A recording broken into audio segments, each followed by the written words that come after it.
చాలా సంతోషం. ఎందుకంటే చాలా రోజుల నుంచి నేను ఈ వెంకటేశ్వర స్వామి దేవాలయం గురించి విన్నాను. ఎప్పటి నుంచో రావాలని చెప్పి ప్రయత్నం చేస్తున్నాను.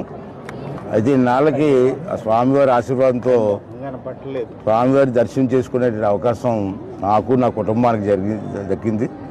ఎందుకంటే ఇక్కడ స్వామివారి ప్రచారం జరిగినప్పటి నుంచి కూడా చాలామంది భక్తులు, నేను మధ్యకాలంలో దేవాలయాల గురించి విశ్లేషణ చేసినప్పుడు వాడపల్లి వెంకటేశ్వర స్వామి దేవాలయం గురించి చాలా పెద్ద ప్రచారం జరుగుతుంది. ముఖ్యంగా నాకు తెలిసింది ఏంటంటే, నేను ఉత్తరాంధ్ర నుంచి వచ్చాను కాబట్టి, విశాఖపట్నం జిల్లా, అనకాపల్లి జిల్లా నుంచి, ఉత్తరాంధ్ర జిల్లాల నుంచి మీకు వచ్చే భక్తుల్లో నాకు తెలిసి 20%, 25% ఉత్తరాంధ్ర నుంచి వస్తున్నారు.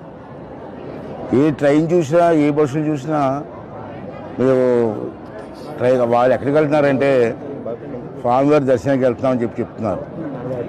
నేను అక్కడ లోకల్గా నేను నర్సీపట్నం ఎమ్మెల్యేగా ఉన్నాం కాబట్టి చాలామంది భక్తులు నా దగ్గర కూడా వచ్చి మరి గుడికి వెళ్ళడానికి వాహనాలు కూడా ఏర్పాటు చేయమని చెప్పి వారు అడుగుతున్నారు.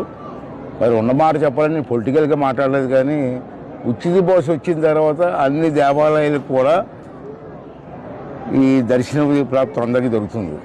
మరి ఇక్కడ ప్రత్యేకత ఏంటంటే, నేను విన్నది 7 శనివారాలు, ఒక శనివారం వచ్చి దర్శనం చేసుకుంటే 7 శనివారాలు వస్తే స్వామివారి ఆశీస్సుల కుటుంబానికి, భక్తులకి ఉంటుందన్నటువంటి ఒక నమ్మకం ప్రజలకు వచ్చింది. ఆ నమ్మకంతో ఈవేళ ఈ ప్రచారం విపరీతంగా వెళ్ళింది. భక్తులు కూడా వచ్చిన వాళ్ళందరూ కూడా వచ్చి బ్రహ్మాండంగా దర్శనం ఉందండి, మంచి జరుగుతుందని చెప్పుకునే ప్రచారం కూడా జరుగుతుంది. ఇంకా రెండవది ఏంటంటే, ఇక్కడ ఆదాయం కూడా గతం కంటే బాగా పెరిగింది. ఇప్పుడు అడిగాను నేను అందరూ ఏంటి ఆదాయం ఏంటంటే, గతంలో 35 కోట్లు 35 కోట్లు వచ్చిందండి.